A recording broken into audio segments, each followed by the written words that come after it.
Hi, welcome to Home at Tampines West. My name is Aidil Arsad and I'll be your resident baker for today. So I've been baking for almost 5 years now, and actually baking means a lot to me in a form of therapeutic way. I seek peace and solace when I'm in my kitchen. So if you find this activity therapeutic, go on to the kitchen, put your apron and light your oven up. And today I'll be sharing with you one of the recipes that got me qualified into the baking reality show on TV. I'm going to guide you along step by step. So don't forget to write down the recipes as we go along, okay? Before we proceed on to the mixing part, I'll teach you on how to make a traditional pengat pisang. So pengat pisang actually consists of banana. So you can get any kind of ripe bananas, and the main ingredient will be gula melaka, some sago pearls, coconut milk and water. Let's heat up the pot.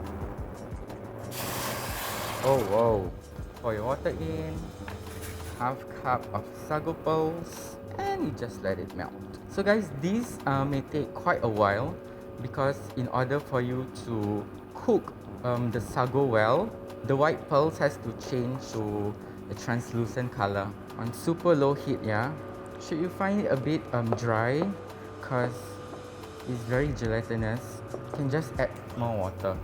So since this may take a while, let me share with you a story on how I discovered this Pengat Pisang cake squares. I got this recipe actually from my late grandmother. So I learned from her on how to make a traditional Pengat Pisang. And then from there, since I've already had a few knowledge on how to bake a cake, I tried to invent something to create something from the old and the new. Should you actually get this kind of look, you have already achieved the correct sago. So how do you know that the sago is done? The white pearl should turn translucent, something like this. So once the sago pearls has turned translucent, all you need to do is sieve them, rinse the starch away, and you're done. Alright, moving on, we are going to make the star of the dish, which is the pengat.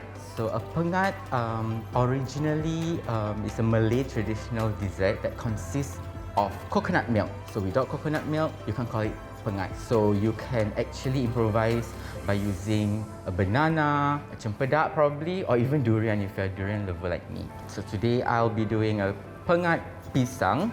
Obviously you need our coconut milk. So you just pour it into the pot.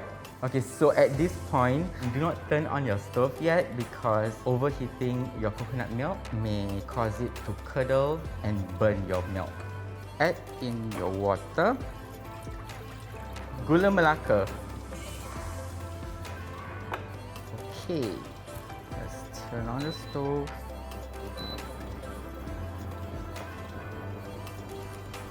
So now that the gula melaka has already dissolved, next thing, you need to put in your pandan leaves. I love the smell. This will just level up your fragrance level in your pengat pisang, man. Okay, at this point, remember your sago. You put in your friend inside.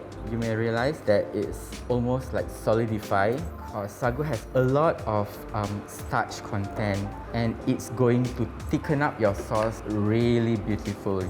We'll give it a good stir till everything is mixed very well. And then your last step will be your bananas. Okay, let's just set this a while. Get your 2 bananas. So in a typical pengat pisang dish, all you need to do is just slice them up, put it inside and you're good to go. Try to avoid using banana essence or those store-bought banana flavorings. Just so artificial and bleh. Always use the natural ones, guys. Ooh, look at the banana juice. You're good to go. Put this inside. Okay, remember, clean as you go. Keep on stirring until everything will thicken up.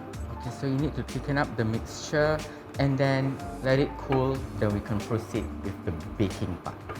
And we are back. This is the result of the consistency that I would want for your pengat. Kind of like honey-like consistency. So we'll put this to cool off and we'll proceed with the baking part. So get your mixer ready.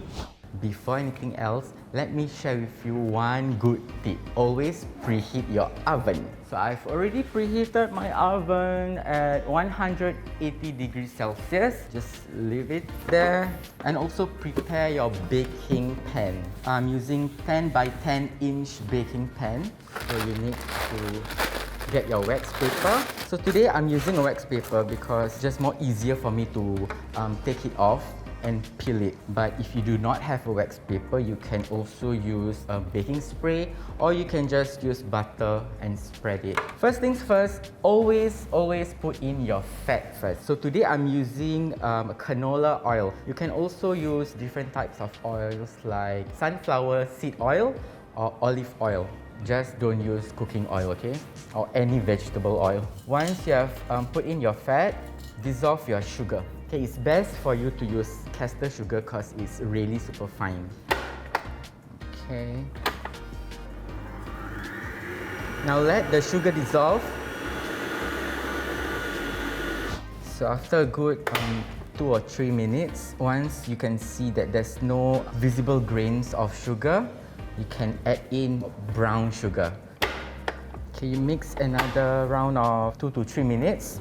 Okay, so don't forget to scrape the sides off in order for all the sugar and the oil to be dissolved completely. And at this point, you can prepare your eggs. Still at low speed, put 1 egg yolk at a time. Okay, that's fine. We can put in bananas. So 2 ripe bananas.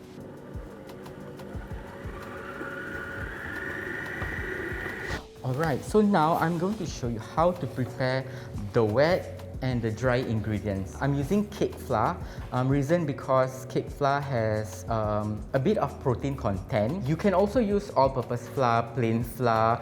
Try to avoid using self-raising flour because you do not know the content of baking powder inside a self-raising flour. So I'm using baking powder, so try to avoid using self-raising flour.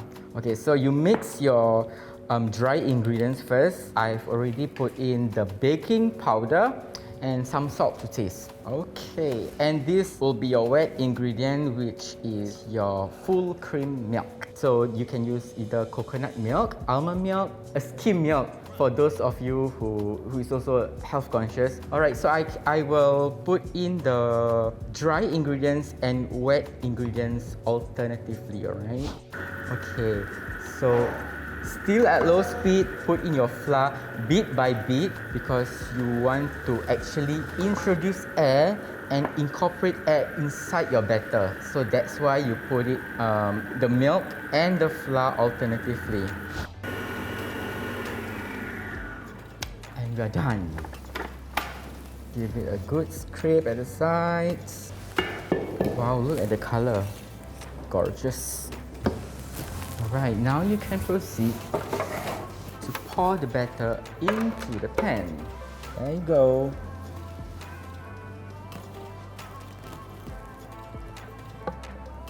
And this is the end result. So we are going to bake this baby into our oven. I'm using the top and bottom heat inclusive of the fan. Try to use the fan mode because it will circulate the air inside and it will bake your cake nicely. Let's put it into the oven depending on your oven actually.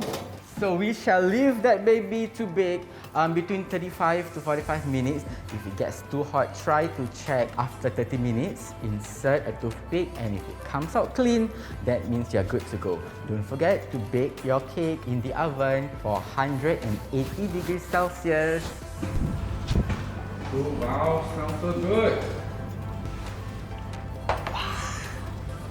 Alright, so I'm going to teach you how to do a cake test, whether to see if your cake is well done. So you insert a skewer inside right in the middle, and if it's clean, your cake is done. Alright, so now we'll proceed on with the frosting. You need 3 ingredients: your whipping cream, sugar, and vanilla essence. In order for you to make a good frosting, you'll be required to use a whisking attachment. So in order for you to have a good frosting, ensure that your bowl is cold as well as your whipping cream. This is to ensure that you will hold the shape of the frosting. Pour in your whipping cream and your sugar, a teaspoon of vanilla essence,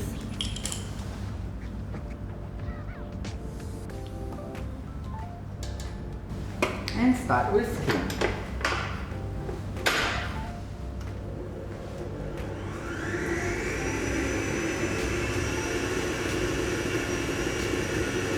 Start at a lower speed first and then gradually you increase the speed to make it more fluffy. Now you can do a test. It shouldn't fall. And you can prepare your cake. So get yourself a cake board, get something more bigger than that. I'm using 11 by 11 and this is how you do to flip a cake. Give it a good knock and voila! So this is the reason why I prefer to use a wax paper.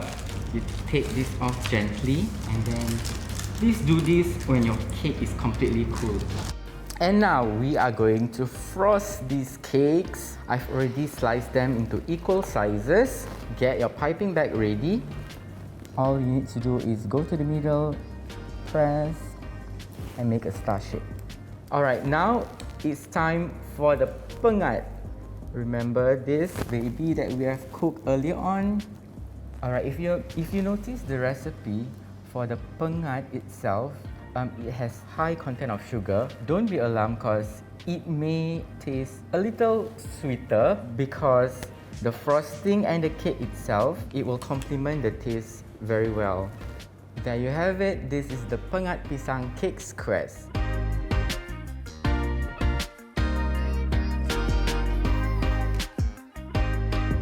Don't forget to try it, and also don't forget to follow Tampines West Community Club Facebook page for other interesting recipes. Till then,